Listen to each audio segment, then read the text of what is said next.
আসসালামু আলাইকুম everyone, welcome back to facts around me. জীবনে প্রথম পরিবার থেকে দূরে অচেনা একটা শহরে এবং নতুন কিছু মানুষের সাথে ঈদ উদযাপন করলাম।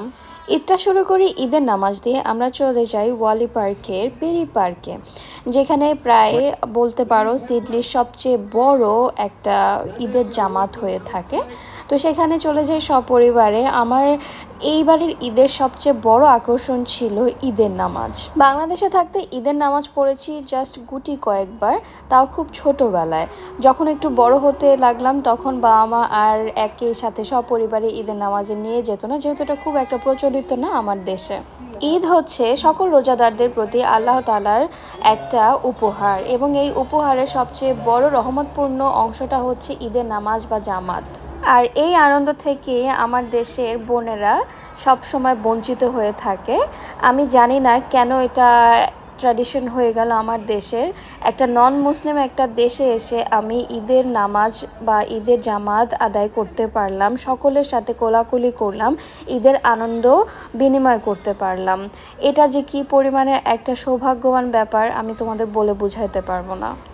আশা করি আমার দেশেও এই প্রচলনটা খুব দ্রুতই শুরু হবে এবং সপরিবারে সবাই ঈদের জামাত পড়বে পর্দার সহিত অবশ্যই, এবং ঈদের আনন্দটাকে সকল পরিবারের সাথে একই সাথে উদযাপন করে নেবে। ঈদের নামাজ শেষ করে আমরা চলে যাই পার্কটার ঠিক অপোজিট সাইডে। সেখানে গিয়ে আমরা সবাই সবার মতো করে একটু ছবি টবি তুলতে থাকি এবং সবার সাথে দেখা সাক্ষাৎ করতে থাকি।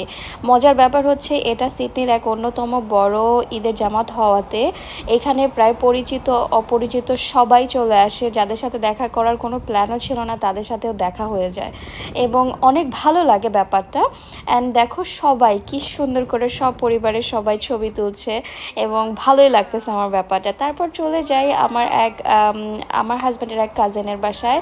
সেখানে আমাদের ভাগ্নির সাথে দেখা সাক্ষাৎ করি, খাওয়া দাওয়া করি, গল্প টল্প করি, তারপর বাসায় চলে আসি। এবার ঈদে আমার বাইরে যাওয়ার তেমন কোনোই প্ল্যান ছিল না। ভেবেছিলাম হয়তো যদি সময় পেয়ে থাকি তখন বিকেলে অথবা সন্ধ্যার দিকে একটু বাইরে বের হব। তারপর ঈদের লুক নেওয়ার জন্য মেকআপ করতে বসে পড়লাম এবং জরিনা থেকে জেরিন খান হয়ে গেলাম।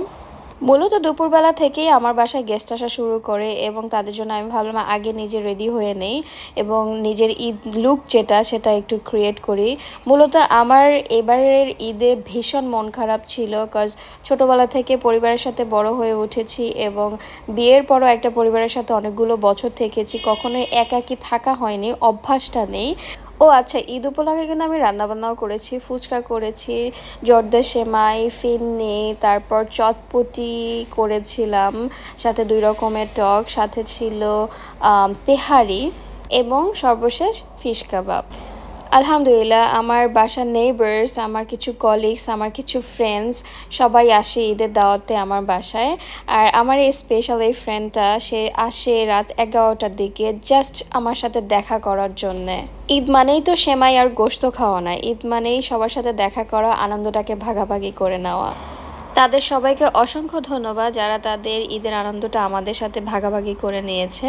তো এই তো ভীষণ মন খারাপের মধ্য দিয়েও ঈদ উদযাপন করে নিলাম। তোমাদের ঈদ কেমন গেল দেশে অথবা দেশের বাইরে যারা আছো কমেন্ট করে জানাও। Tata, bye bye.